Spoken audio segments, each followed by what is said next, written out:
जिला प्रशासन इंदौर ने रविवार को बड़ी कार्रवाई करते हुए ग्राम जम्बूडी हप्सी में नामदेव दास त्यागी उर्फ कंप्यूटर बाबा को गिरफ्तार कर उनके अवैध निर्माण को जमींदोज कर दिया। वहीं कंप्यूटर बाबा के आश्रम पर की गई कार्रवाई को लेकर अब कांग्रेस और भाजपा के बीच सियासत तेज हो गई है, जहां पूर्व मंत्री जीतू पटवारी ने कार्रवाई को लेकर शिवराज सरकार पर हमला किया है। वहीं प्रदेश भाजपा अध्यक्ष वीडी शर्मा ने प्रशासन की कार्रवाई का समर्थन किया है। दरअसल इंदौर के गोमटगिरी स्थित आश्रम को कंप्यूटर बाबा द्वारा 46 एकड़ जमीन पर अवैध रूप से बनाया गया था, जिस पर प्रशासन ने एक्शन लेते हुए अतिक्रमण को हटाया और बाबा सहित 6 और लोगों को गिरफ्तार किया है। कंप्यूटर बाबा के आश्रम से अतिक्रमण हटाए जाने के दौरान ही हथियार भी बरामद किए गए हैं। पुलिस ने आश्रम से 315 बोर की एक राइफल और एक एयरगन भी बरामद की है। दोनों हथियारों को पुलिस हिरासत में रखा गया है। इसके साथ ही पुलिस ने कंप्यूटर बाबा के बैंक खातों की जानकारी भी निकाली है। वहीं कंप्यूटर बाबा के खिलाफ की गई कार्रवाई पर देव मुरारी बापू ने खुशी जाहिर करते हुए इंदौर जिला प्रशासन को धन्यवाद दिया है। बंधुओं को मैं अवगत कराना चाहता हूं, जैसा मुझे जानकारी मिली है, मध्य प्रदेश के जो कंप्यूटर बाबा जिन्होंने इंदौर में करोड़ों रुपए का अवैध ज़मीन कब्जा कर मठ बनाया हुआ था, जिला प्रशासन ने उसको ध्वस्त कर दिया और कंप्यूटर को उसकी असली जगह जेल भेज दिया गया। इसके लिए मैं जिला प्रशासन को बहुत बहुत धन्यवाद देता हूं। जैसा कि आप जानते हैं, पिछले वर्ष 2019 में 14 अक्टूबर 19 को मैंने कहा था कि कंप्यूटर अवैध उत्खनन करा रहा है, 2 नंबर के काम कर रहा है, अधिकारियों को धमका करके पैसा एकत्रित करने का काम कर रहा है। पुलिस ने उसको उसकी जगह उसके अंजाम तक भेज दिया और मैंने कहा भी था कि कंप्यूटर तो होगा फेल, कमलनाथ जाएंगे जेल। कमलनाथ की सरकार पहले ही गिर चुकी है, कंप्यूटर अपनी जगह पहुंच गया। जब गुरु जेल पहुंच गया तो अब चेला कमलनाथ का भी नंबर आने वाला है, वो भी अपने अंजाम तक पहुंचेंगे। और मैंने परिवाद दायर करते हुए न्यायालय में भोपाल में कंप्यूटर के खिलाफ शिकायत की थी कि यह अवैध करोड़ों का धन उगाही कर रहा है और इसके साथ साथ अधिकारियों को धमका रहा है, अवैध नर्मदा में रेत खनन करा रहे हैं। इसलिए इसका आज पोल खुल चुका है। रामचरितमानस में भी कहा गया है, कालने में जिमि रावण राहु ग्रह अंत न होने वाहु।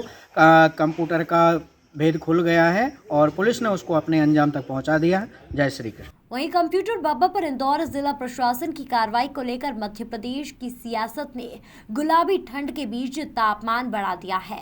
प्रदेश के पूर्व उच्च शिक्षा मंत्री जीतू पटवारी रात के अंधेरे में की गई कार्रवाई पर सवाल उठाते हुए भाजपा की शिवराज सरकार पर द्वेषपूर्ण कार्रवाई करने के आरोप लगाए हैं।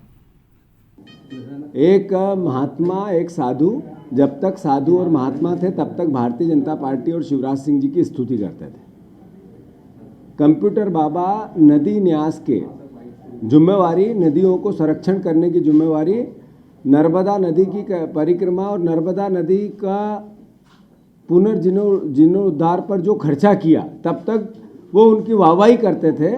जब पौधारोपण के कांड को प्रश्न चिन्ह लगाए तो कंप्यूटर बाबा उनके स्वामी से, महात्मा से विरोधी हो गए।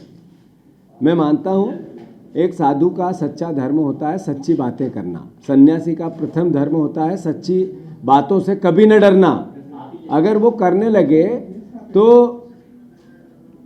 भारतीय जनता पार्टी की आंख की किरकिरी बनने लगे। आप अगर शिवराज सिंह चौहान एक लोकतंत्र में राजा की भूमिका में, और जो राजा होता है वो बदले की भावना से काम करने लगे, प्रजा को सजा देने लगे इस बात के लिए कि वो राजा की बात नहीं मानती है, तो मैं मानता हूं कि वो राजा राज्य को भी, उस राज्य के साथ भी अत्याचार और अनाचार करता है। बदले की भावना से काम करना शिवराज सिंह जी की प्रवृत्ति बन गया है। क्या कारण है? क्या कारण है कि 15 साल आपने उनको सर माथे पे बिठा के रखा, तब तक वो अतिक्रमण नहीं दिखा? वहीं प्रदेश भाजपा अध्यक्ष वीडी शर्मा ने शिवराज सरकार के इस कदम का स्वागत किया है। वीडी शर्मा का कहना है कि कंप्यूटर बाबा का आश्रम नहीं तोड़ा है, बल्कि अवैध निर्माण को हटाया है, जिस पर उन्होंने अवैध रूप से अपना कब्जा जमा रखा था। कंप्यूटर बाबा का आश्रम नहीं तोड़ा है, अवैध निर्माण जो है और अवैध जो कब्जे हैं उसको तोड़ने का काम सरकार ने किया है। और एक सराहनीय कदम है कि इस प्रकार से किसी गौशाला की जमीन पर कब्जा करके रखना, उसको तोड़ने का काम किया और वहाँ पर गौशाला ही बनेगी इसलिए इस प्रकार से जो आरोप प्रत्यारोप कांग्रेस तो करेगी और क्या करेगी, इसलिए ऐसे अवैध जिनके भी इस प्रकार की चीजें हैं वो नहीं छूटेंगी। हार की बौखलाहट है। बहरहाल 10 नवंबर को विधानसभा उपचुनाव के परिणाम आने से पहले ही शिवराज सरकार की इस कार्रवाई ने राजनीतिक गलियारों में हड़कंप मचा दिया है, जहां कांग्रेस और भाजपा एक दूसरे पर आरोप प्रत्यारोप लगाने में जुटी है। भोपाल से मोहम्मद सलमान की रिपोर्ट।